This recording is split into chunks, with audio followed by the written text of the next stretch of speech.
Ela sorri na frente das câmeras. Um ícone da televisão. Um símbolo de sucesso. Mas o que poucos sabem, é o que acontece quando as luzes se apagam.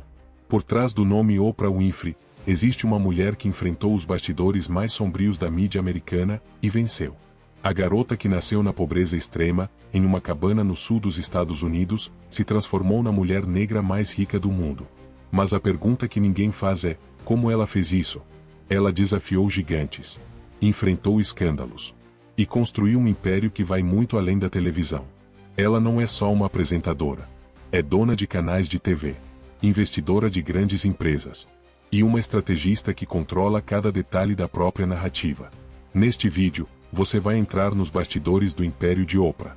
Vai conhecer os segredos, os riscos, as decisões silenciosas que moldaram uma das figuras mais poderosas da história moderna. Esqueça o que você achava que sabia sobre ela. Porque agora, você vai descobrir o que Oprah nunca mostrou em público.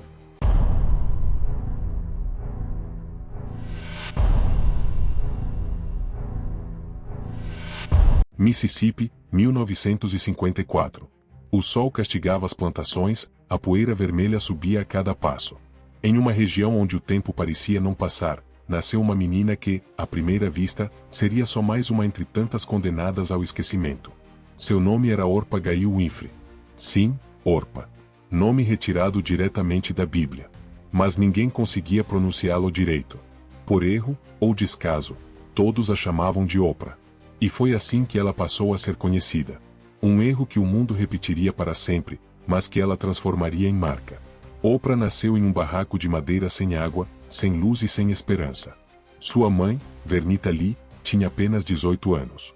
Solteira, pobre e negra em um dos estados mais racistas da América, entregou a filha aos cuidados da avó, a tia May Lee, porque simplesmente não podia criá-la. Foi essa avó que moldou a criança. Mas não com carinho, com rigidez. Enquanto outras meninas brincavam, Oprah aprendia a ler, decorar versículos bíblicos e recitá-los em voz alta. A avó dizia: se você quer sobreviver nesse mundo, menina, vai ter que ser melhor do que todos. Ela falava como adulta aos 3 anos. Lia antes mesmo de saber escrever. Mas esse dom, esse brilho precoce, não impediu a dor. Porque o verdadeiro terror ainda estava por vir. Quando Oprah completou 6 anos, sua mãe a chamou para morar com ela em Milwaukee. A menina achou que aquilo era um prêmio, sair do campo, da rigidez, e encontrar amor. Mas a cidade era um caos. A mãe trabalhava sem parar. Homens estranhos iam e vinham pela casa. Oprah ficava sozinha. Esquecida. Invisível. E foi nesse vazio que começaram os abusos. Primeiro, o primo. Depois, o tio. Depois, um amigo da família. Ela não gritava. Ela não contava. Porque, no fundo, ninguém queria ouvir. E porque o silêncio era o preço para continuar viva. Ela passava os dias escrevendo em cadernos escondidos. Inventava mundos onde era amada, onde era famosa, onde tinha voz. E, ironicamente, foi esse delírio, essa fuga da realidade, que salvou sua mente. Aos 14 anos, ficou grávida. Do abuso. De um monstro que devia protegê-la. O bebê nasceu prematuro e morreu após alguns dias. Oprah não chorou. Ela apenas olhou para o teto e disse: nunca mais ninguém vai decidir o que eu sou. A partir dali, a transformação começou. O trauma virou combustível. A dor virou meta. A garota que o mundo ignorou agora queria ser impossível de ignorar. Mas o caminho seria longo. E cada passo exigiria algo brutal. Romper com a dor, com a vergonha, e com tudo que tentaram enfiar dentro dela. Esse capítulo termina com uma imagem simbólica. Uma jovem adolescente, negra, magra, de roupa simples, parada diante de um espelho quebrado. Ela não sorri. Ela não chora. Apenas se encara. Como quem pergunta: quem eu vou ser agora?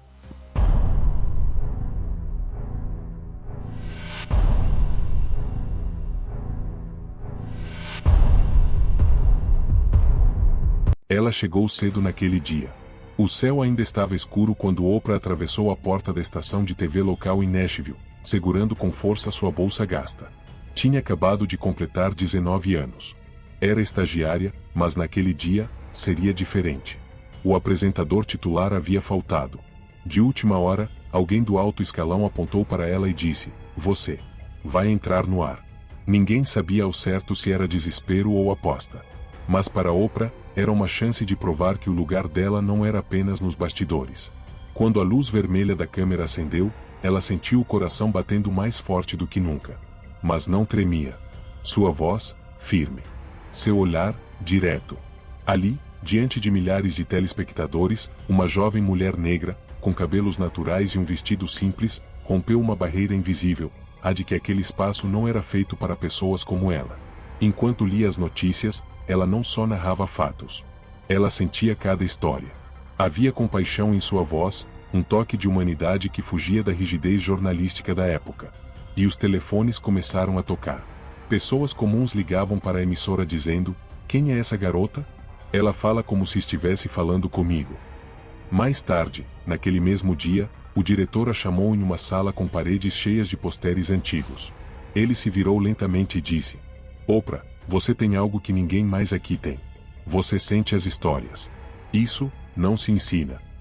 Foi a primeira vez que ela entendeu o poder da vulnerabilidade autêntica. A televisão, até então, era um palco de distanciamento. Oprah trouxe a intimidade. Em vez de um escudo, ela oferecia espelho. E as pessoas começaram a se enxergar nela. Não foi uma explosão imediata. Mas aquele dia plantou uma semente. Ela voltaria para casa naquela noite andando pelas ruas de paralelepípedo, com a certeza de que algo havia mudado. O mundo ainda não sabia seu nome. Mas ela já sabia quem era.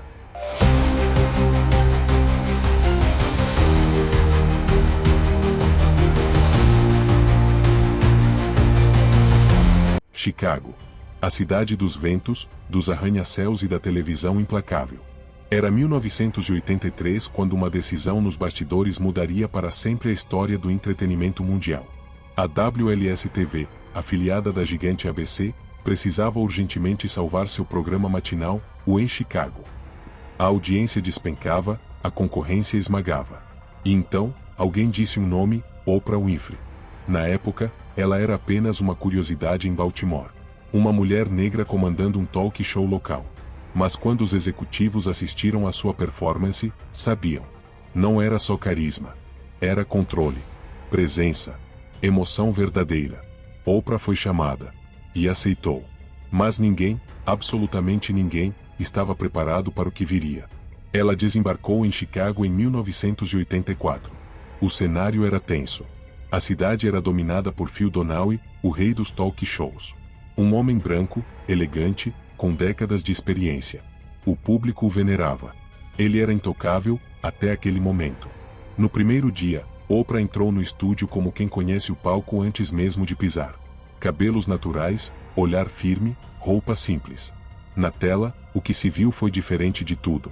Oprah não entrevistava. Ela se conectava. Quando falava com vítimas de abuso, ela ouvia com olhos marejados. Quando conversava com mães solo, ela respondia como quem sabia o que era isso. Resultado? Em apenas um mês, o programa saiu do último lugar para o primeiro nas manhãs de Chicago. Em 30 dias, Oprah derrotou Phil Donahue em sua própria cidade. O país inteiro ficou em choque. Quem era essa mulher que quebrava todas as regras da televisão tradicional?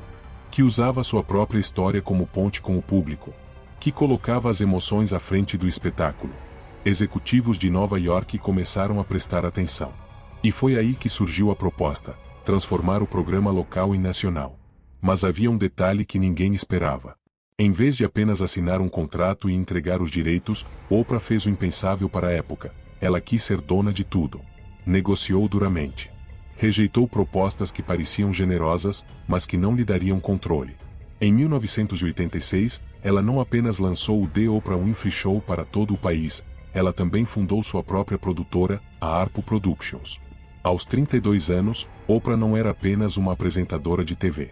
Era uma mulher negra comandando um império no meio de uma indústria dominada por homens brancos e bilionários.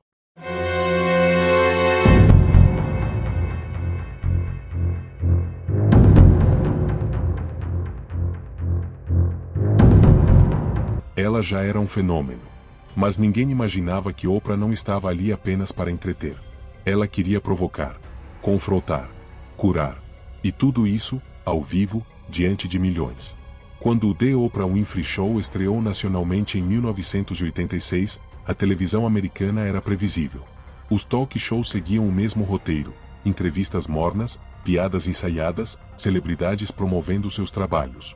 Mas Oprah quebrou essa fórmula com a mesma naturalidade com que respirava. Na primeira semana, enquanto os outros apresentavam atores famosos, Oprah levou ao palco uma mulher que sobreviveu a abusos dentro da própria casa. O estúdio ficou em silêncio.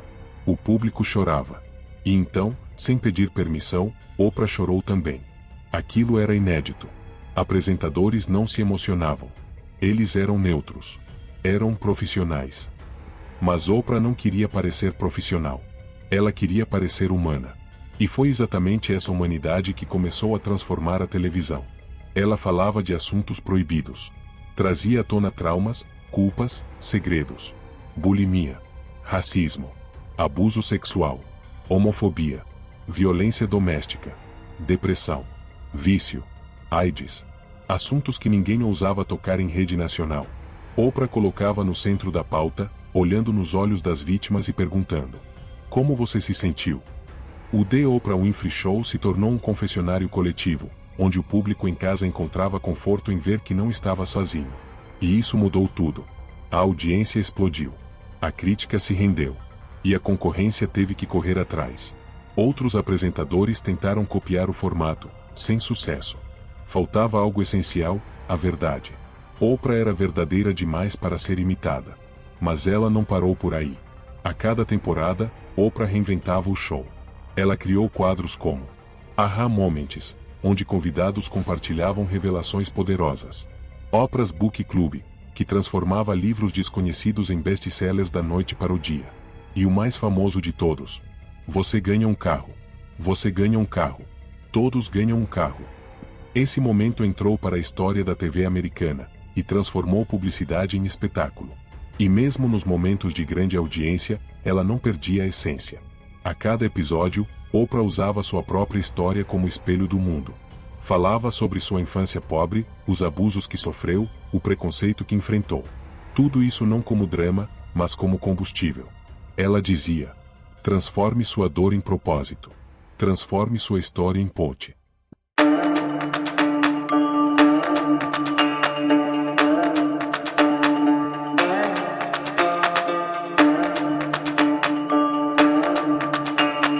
Enquanto os holofotes apontavam para a apresentadora mais influente da TV americana, nos bastidores, uma mulher de negócios estava sendo forjada, silenciosamente, passo a passo. Oprah não queria apenas fazer história, ela queria ter o controle da história que seria contada.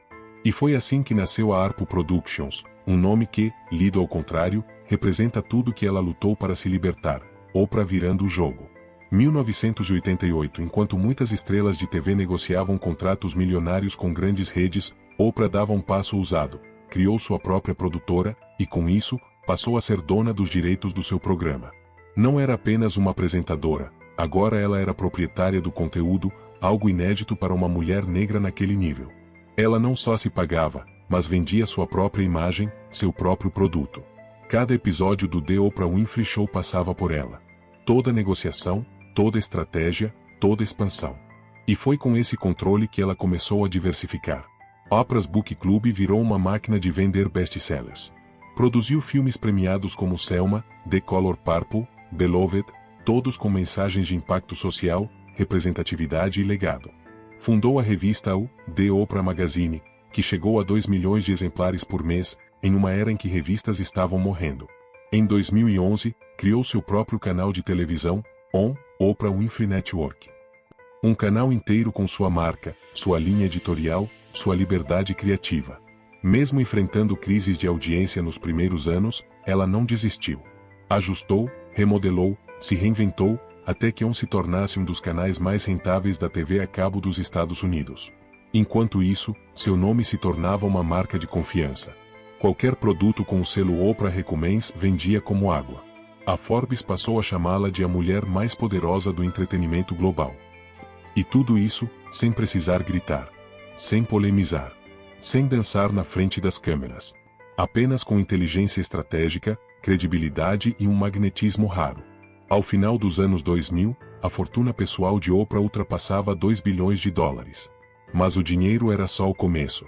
Ela estava construindo algo muito maior, um legado de influência e autonomia. Oprah se tornou dona da própria história. E agora, de milhares de outras.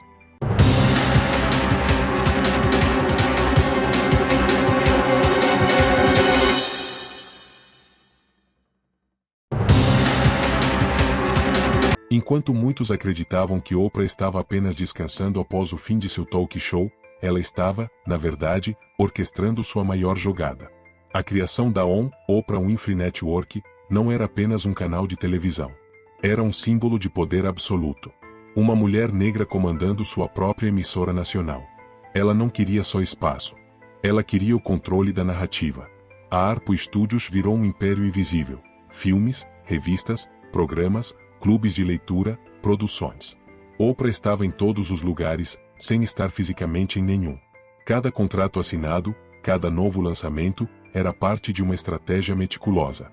Não era mais sobre contar histórias. Agora, era sobre criar cultura. Oprah transformou seu nome numa marca bilionária. Mas o que mais impressiona não é o dinheiro. É a influência silenciosa. Quando Oprah falava, o mercado reagia. A política mudava. O mundo ouvia.